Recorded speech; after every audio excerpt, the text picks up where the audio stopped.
Hello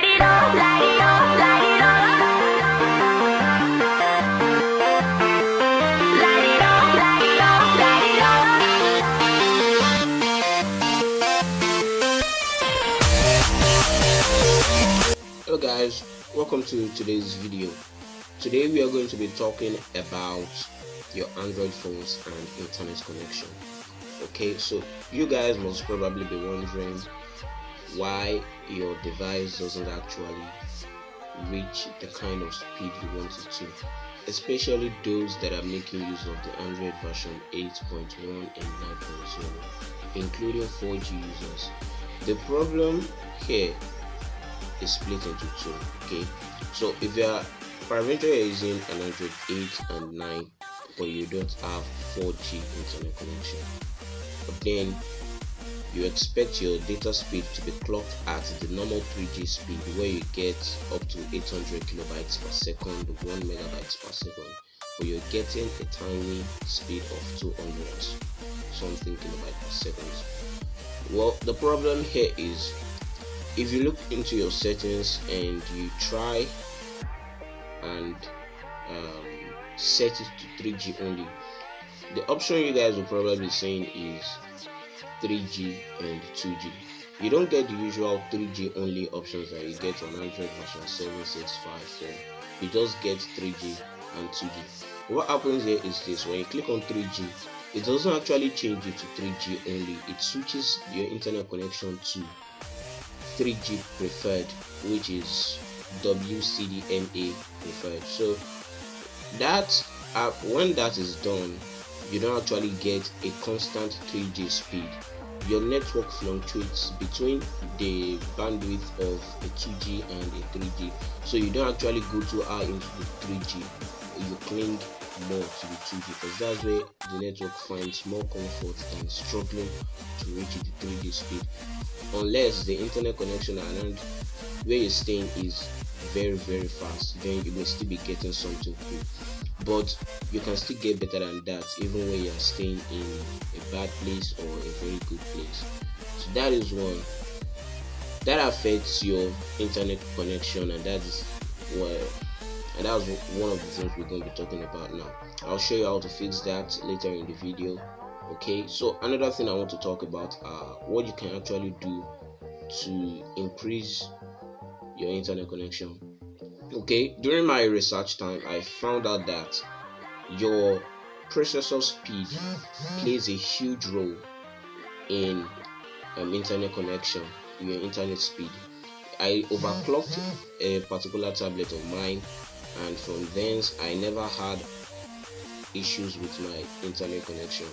But the moment I underclocked it, I started getting very slow internet connection. So what this means is this: internet connection varies on device.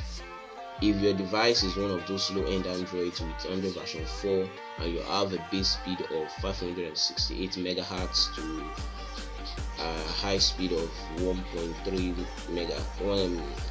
gigahertz, more like 1400 megahertz, that you won't be getting as good an internet connection as someone with a processor of a base speed of 2.1 gigahertz.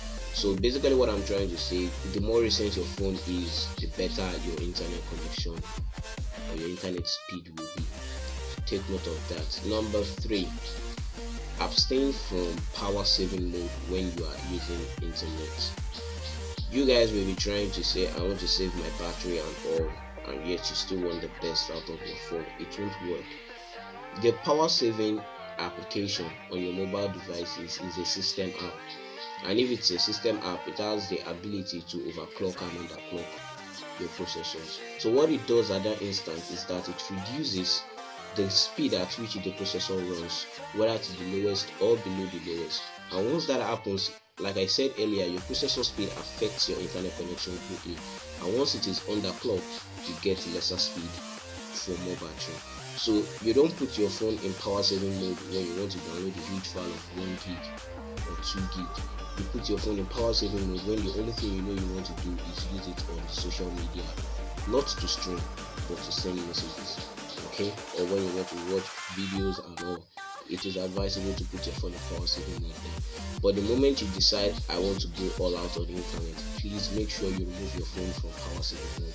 It affects internet connection greatly. Alright, so right about now I'm going to be switching into the screen recorder to show you guys how to stabilize your internet connection based on the first thing I said. See you soon.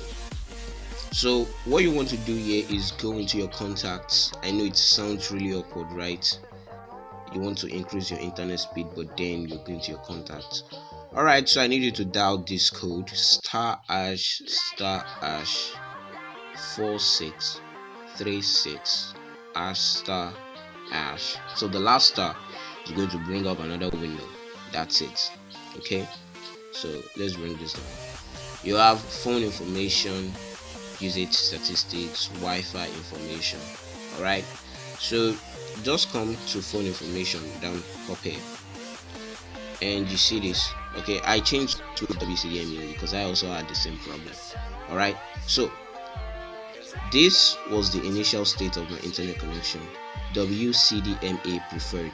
This means your internet connection can actually switch between 3G and 4G once the condition is favorable for either of the two. Okay, so if the condition is favorable to the 2G, it's going to take you to 2G. But if it's okay on 3G, it's going to stay in 3G, but it's not going to be perfect on 3G. Alright, so that is the first. GSM only is 2G only. WCDMA only is 3G only. So what you're going to do now is just click on this. If you have your internet connection on, it's going to turn off your mobile data, turn it back on, and it's going to stay on WCDMA only, and you guys will notice a huge boost in your internet connection. Or you could also come down here where it says LTE/WCDMA only and click this. It still does the same thing. Since your phone does not have the 4G ability, it's just going to keep it at the steady 3G. Alright, but if you're a 4G user out there and you see your internet connection keeps fluctuating, you can just come here and click on LTE only. That way it's just going to stay on 4G only. That's what it's going to stay. So you guys can use this, tweak your internet connection, and later on we're going to be talking about overclocking and underclocking of the CPU. You know, the phone I'm using right now can't actually handle that. It's way too secure for that. So I'm just going to find a device and use to make a video on that. So it's not gonna come really soon, but you guys can just hold on to this. And if you like the video, don't forget to like and subscribe to the YouTube channel, and leave a comment in the comment section to tell us what you think about this. And if it did help you, drop it. If it didn't help you, let us know. I remain Dr. Tenotea from the TenoCrew, and thanks for watching.